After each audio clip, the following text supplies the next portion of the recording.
Bonjour, chers élèves. Moi, c'est Monsieur Ourabedji, professeur de sciences physiques. Ici, sur cette chaîne, j'aide les élèves à mieux maîtriser les sciences physiques. Aujourd'hui, nous allons traiter un exercice sur la chimie minérale, classe de première.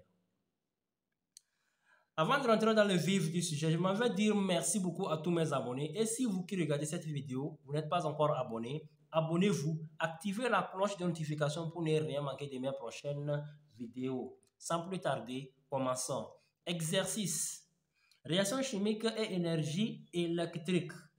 Une solution de sulfate de cuivre a pour concentration C égale 0,5 mol par litre. Et pour volume V égale à 200 ml, on ajoute une masse M égale à 10 g de poudre de fer. Au petit 1, on demande quelle est la couleur initiale de la solution de sulfate de cuivre. Je vais d'abord relever les données. On nous a donné la concentration C égale à 0,5 mol par litre. Ensuite, le volume V égale à 200 millilitres. 200 millilitres égale à 0,2 litres. On nous a donné la masse de fer. La masse M égale à 10 grammes. Voilà, de fer. Maintenant, on nous demande la couleur initiale de la solution. Avant, nous avions la solution de sulfate de cuivre. Or, le cuivre a une couleur bleue. Donc, ça veut dire que la solution porte une couleur bleue. Donc, la solution initiale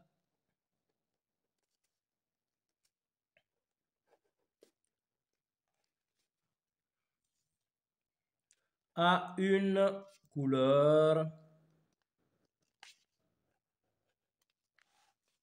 bleue.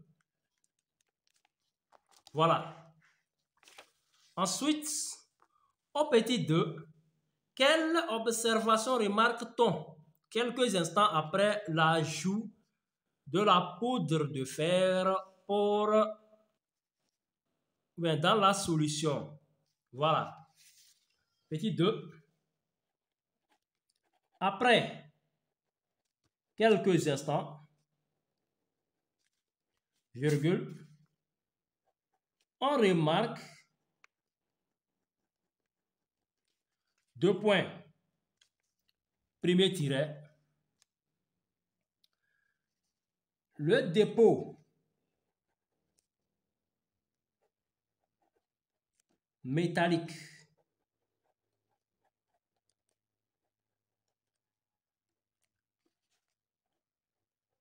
de cuivre. Ensuite,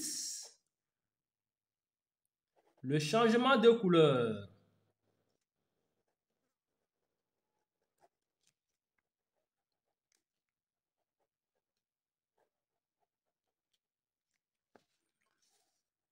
Voilà. Le changement de couleur de bleu à vert. Donc, la solution qui était bleue devient verte. Pourquoi ici on parle du dépôt métallique? Pourquoi? Parce que les ions Cu2+ vont se transformer en métal cuivre et le fer va se transformer en ion fer2, Fe2+. Au petit 3, il se produit une réaction chimique entre le fer et la solution de sulfate de cuivre. Petit a, comment appelle-t-on cette réaction? Petit a. Cette réaction s'appelle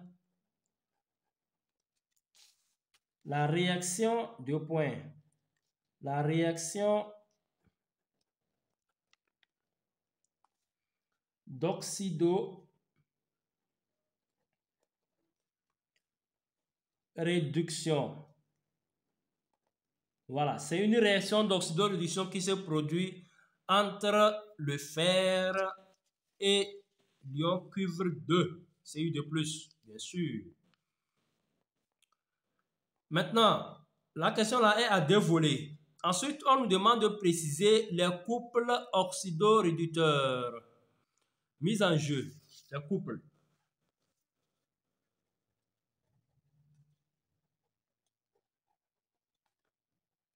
Ox par red. On a le couple Cu2+ bar Cu et le couple Fe2+ bar Fe. Donc, maintenant, au petit b, écrire les demi-équations correspondantes et donner l'équation bilan de la réaction. Petit b, les demi-équations.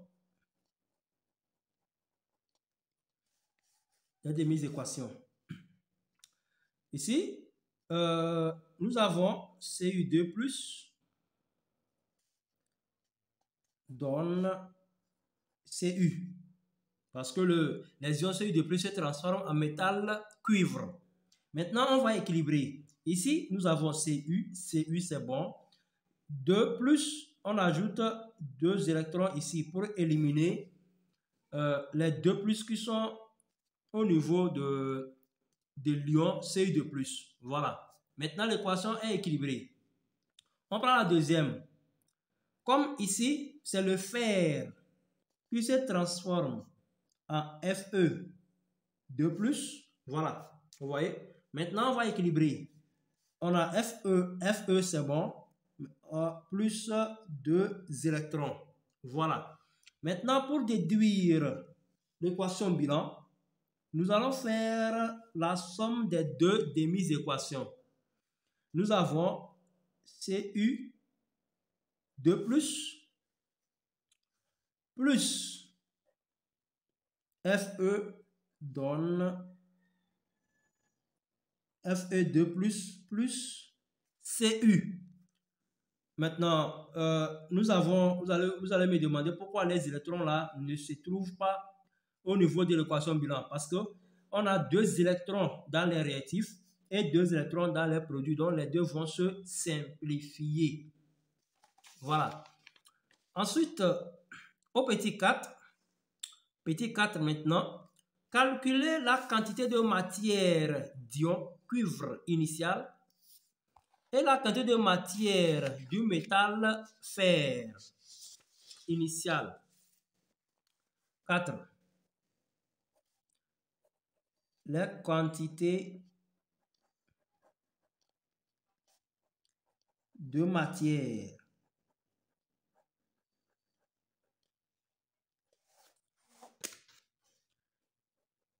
des ions Cu2+ initial et du métal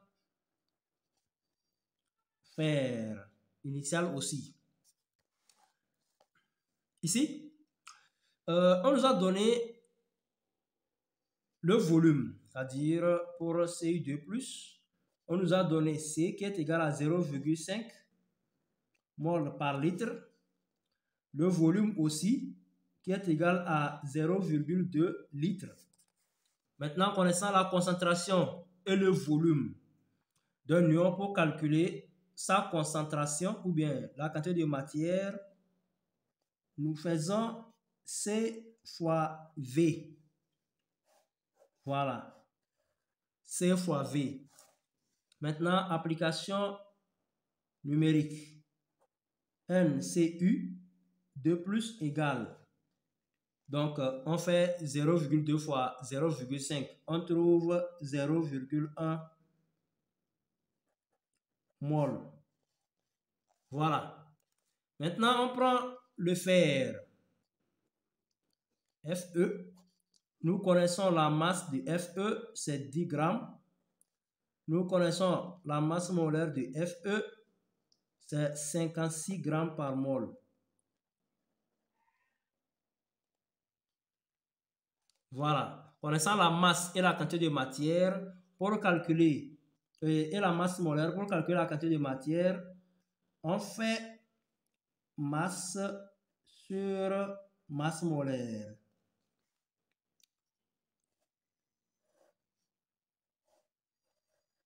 Voilà. Donc, en application numérique, quantité de matière égale à 10 sur 56. 10 sur 56. Donc, tout calcul bien fait nous donne, ça va donner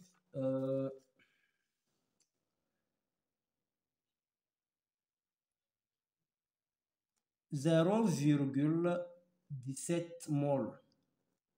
Voilà.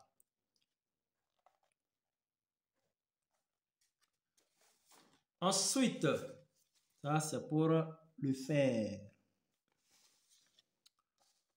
Ensuite, peut-on dire que le mélange des réactifs est dans les proportions stoichiométriques justifiées? Donc ici, nous allons comparer les quantités de matière des réactifs. Nous allons les comparer. Si c'est égal, là, ça veut dire que le mélange est dans des proportions stoichiométriques. Dans le cas contraire, le mélange n'est pas dans des proportions stoichiométriques. Ici, après calcul, nous avons trouvé que NCU est égal, NCU de plus est égal à 0,1, tandis que NFE est égal à 0,17. Donc, NCU de plus est inférieur à NFE, ce qui implique que le mélange initial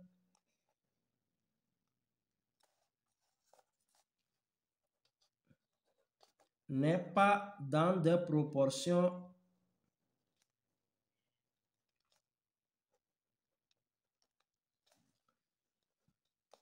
stoichiométriques. Voilà. 5. Quel est le réactif en excès? Donc, le réactif en excès ici, c'est le fer qui est le réactif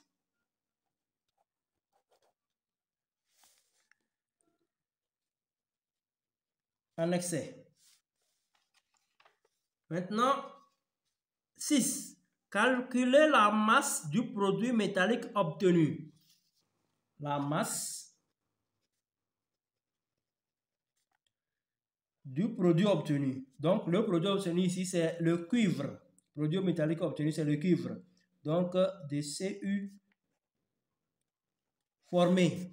Voilà. Nous allons utiliser donc l'équation bilan. Avec l'équation bilan ici, la proportion ou bien les coefficients stoichiométriques sont 1, 1. Donc, la quantité de matière, ce qui signifie que la quantité de matière de Cu de plus est égale à la quantité de matière de Cu. Donc, ce qui est égal à la masse de Cu sur la masse molaire de Cu. Quantité de matière de Cu de plus.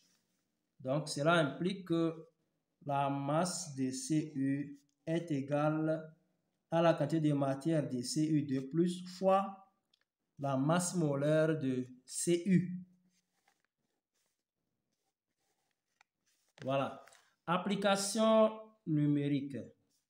La masse du cuivre est égale à 0,1 fois la masse molaire de Cu, c'est 163,5.